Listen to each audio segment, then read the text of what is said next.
Bonjour à toi, personne extraordinaire. J'espère que tu vas bien et que enfin, ta journée se passe très bien. Petite vidéo pour vraiment faire un petit retour des entretiens que j'ai eus tout à l'heure là. Donc, de plus en plus, je m'entoure pas mal d'entrepreneurs, mais pas n'importe quel entrepreneur, plutôt des entrepreneurs africains. Parce que euh, on s'est rendu compte quand j'ai changé avec ces entrepreneurs que là, qu'il y avait, enfin, les entrepreneurs qui se lançaient sur YouTube, qui tout simplement aidaient d'autres Africains par rapport au business, on n'était pas beaucoup. Et le peu de personnes qui le faisaient, du coup, ils avaient beaucoup de monde. Il y avait beaucoup d'intérêt. Et lui, m'a partagé en fait, euh, pendant son dernier lancement qu'il a fait, et du coup, effectivement, il y avait pas mal de clients africains. On a toujours, moi le premier, euh, ce- cette limitation qu'on a de dire ouais, les Africains, ils n'ont pas d'argent. Les Africains, ouais, ils n'ont pas d'argent, tout simplement. C'est les seuls qui, dès que tu vas leur dire, voici, le prix, c'est ça, et c'est lui qui va commencer à négocier et il va pas acheter, et c'est lui qui va mal te payer, tu vas lui faire un crédit, il te paye pas, tu vois. On a cette image de l'Africain qui est comme ça, tu vois. Et je pense que dans la réflexion que j'ai eue, je me dis, en fait, c'est pas forcément eux les responsables, c'est nous, les personnes qui donnons l'exemple. En fait, peut-être on fait mal les choses parce que là, en fait, lui, avec ce qu'il a lancé, ça prouvait tout le contraire. Il y a des Africains en Afrique qui ont payé des 1000, 1500, 2000 € et des Africains de la diaspora qui l'ont fait. Donc, l'argent, il y a de l'argent quelque part. Donc, l'Africain, il n'est pas pauvre. Peut-être qu'il est intéressé par faire autre chose et peut-être s'amuser ou bien s'habiller. Peut-être c'est ça, tu vois. Et ça aussi, ça se trouve, c'est juste une idée reçue où il y a des Africains qui attendent des gens comme moi ou qui sont encore mieux que moi, qui leur proposent quelque chose de vraiment concret et qui vont les permettre d'avancer. Peut-être ils attendent que ça. Et il n'y a pas assez dans chaque domaine spécifique, bien sûr, parce que moi, tout seul, je ne peux pas couvrir tous les domaines. Il faut vraiment qu'on soit une équipe pour que chacun vienne avec sa spécialité et couvre le domaine et aide les gens à réussir dans le domaine, tout simplement, à être des mentors. Voilà, moi j'aime bien le mentor. Être des mentors dans un domaine ultra précis et tu réussis comme ton mentor, tu vois. Et, euh, et il m'a donné une vraie gifle, parce que je procrastinais un peu. Je dis, ah, est-ce que j'ai vraiment les ciblé?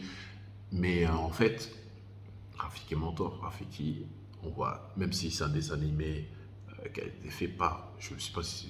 En tout cas, ça a été inspiré par l'Afrique. Et Rafiki, c'est l'Afrique.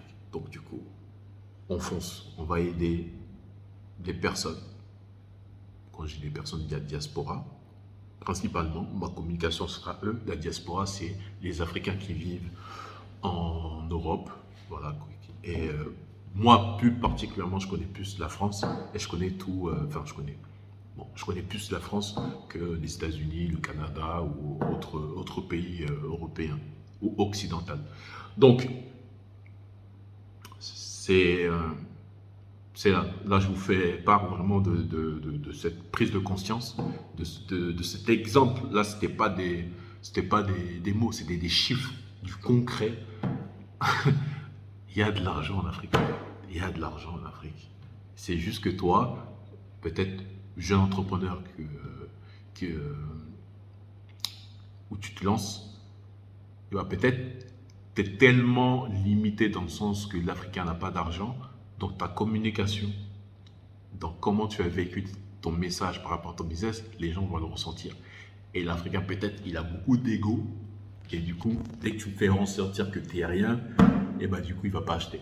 Parce que peut-être c'est l'ego qui est en train de parler, en fait. Et ouais, Je pense que je vais avoir une bonne réflexion là-dessus. Et j'ai commencé, hein, mais je ne suis pas parti à fond.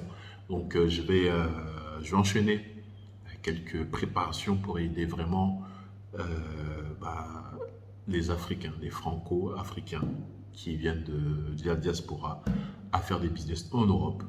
Et pourquoi pas, je suis en train de tester, je suis en train de tester une petite relation avec l'Afrique. Mais moi, ça sera dans mon domaine à moi. Moi, mon domaine où j'ai réussi à mettre des choses en place, c'est mettre en place des organismes de formation, c'est mettre en place des centres de formation. C'est-à-dire que tu veux former quelqu'un sur Excel, tu as trouvé le prof et tu as trouvé l'élève. Tu fais un bon mariage et du coup tu fais de l'argent de cette manière-là. Et l'avantage de ça, c'est que tu n'es pas obligé d'être là pour fournir la formation. Et en plus de cela, déjà de manière physique, tu n'es pas obligé d'être là parce que tu peux réserver des salles à distance, ça se fait, tu fais des virements. Le prof, tu lui donnes toutes les instructions, il va à la salle, il récupère la clé, dès qu'il a fini, il la redonne et ça peut se faire sans toi. Et l'élève aussi, tu lui envoies l'adresse, le programme, tout organisé. Et encore, là, j'ai envie de te dire, tu peux même prendre une secrétaire qui fait toute cette organisation-là.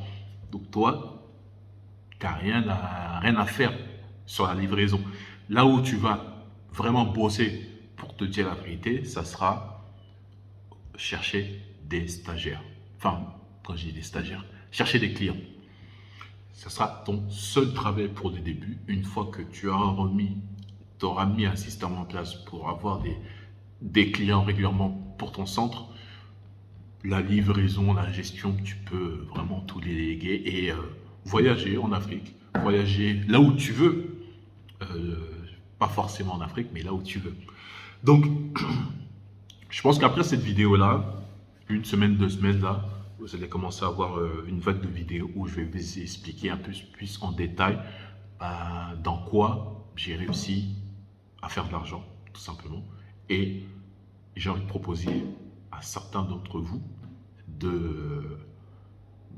ceux qui sont prêts à changer leur vie, de vous accompagner pour créer ce business-là et avoir la liberté que vous voulez et créer votre vie extraordinaire. Donc, dis-moi dans les commentaires ce que tu as envie vraiment de savoir de manière spécifique dans ce que j'ai mis en place par rapport aux organismes de formation. C'est vrai que là, depuis le début, je n'en ai pas forcément parlé, je ne suis pas rentré dans les détails.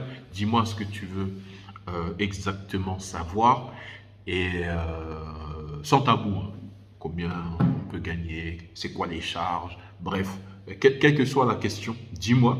Et comme ça, si ça t'intéresse juste après la vidéo, je pense que je ferai un petit enchaînement d'explications du business du centre de formation. Et je pense que déjà, c'est un peu à la mode aujourd'hui, parce que tu vas voir bientôt, j'ai fait un passage à Dubaï et du coup, j'ai rencontré plein d'entrepreneurs. En France aussi, c'est à la mode. Et je vais t'aider à ne pas rater le coche. Et en plus de cela, même si l'année prochaine, la réglementation devient de plus en plus dure, tu pourras quand même faire du business, quoi qu'il arrive. Donc, dis-moi dans les commentaires, qu'est-ce que tu veux savoir sur le business exactement? Comme ça, moi, les vidéos, je vais bien les préparer et je vais t'expliquer. Et après, pour les personnes, hein, ça sera une minorité, les personnes qui seront vraiment motivées, je t'inviterai à faire un petit échange téléphonique parce que j'ai pas envie de travailler avec n'importe qui. J'ai pas envie de travailler avec n'importe qui. Dès que tu as un état d'esprit assez tordu et ça va me faire mal à la tête. L'argent c'est bien, mais la santé c'est mieux. On va se préserver. Santé mentale c'est mieux et du coup voilà. Allez, ciao, à la prochaine.